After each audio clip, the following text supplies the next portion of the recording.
अतिवृष्टीग्रस्त शेतकऱ्यांसाठी जीवनराव पारे शाळेतील विद्यार्थ्यांच्या मदतीचा हात। महाराष्ट्रात यावर्षी झालेल्या अतिवृष्टीमुळे नुकसान झालेल्या बळीराजाला मदतीचा हात देण्यासाठी चंदनजिरा येथील जीवनराव पारे विद्यालय शाळेने एक मदत फेरीचे आयोजन केले। शाळेच्या वतीने सामाजिक बांधिलकी जपत हा उपक्रम राबविण्यात आला।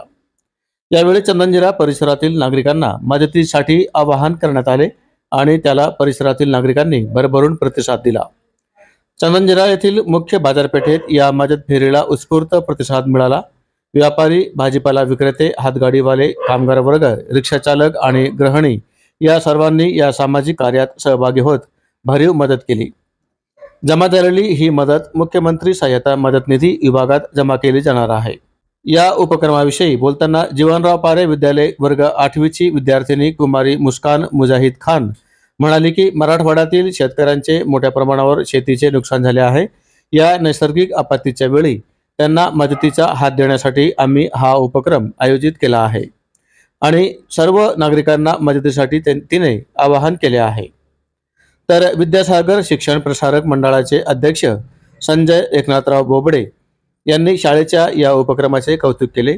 ते म्हणाले की शेतकऱ्यांचे झालेले नुकसान भरून निघणार नाही, पण विद्यार्थ्यांना समाजाचे काही देणे लागते, या उद्देशाने या मदत फेरीचे आयोजन करण्यात आले आहे। विद्यार्थ्यांनीही यामध्ये मदत केली आहे।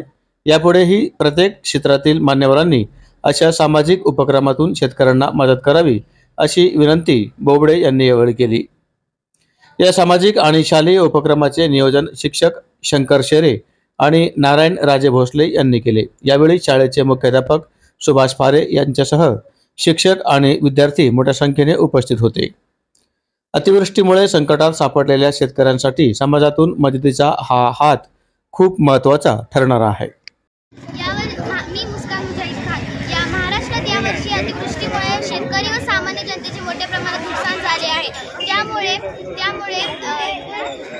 त्यामुळे जीवनराव पारे विद्यालय चंदनजिरा शाळेच्या वतीने आम्ही शेतकऱ्यांसाठी मदत फेरीचे आयोजन केले आहे आणि आम्ही विद्यार्थी सुद्धा थोडंफार आम्ही सुद्धा मदत करणार आहोत। मी आवाहन करते की चंदनजिराचे राहणाऱ्या सगळ्यांनी आमची थोडीफार मदत करावी ही नम्र विनंती। धन्यवाद।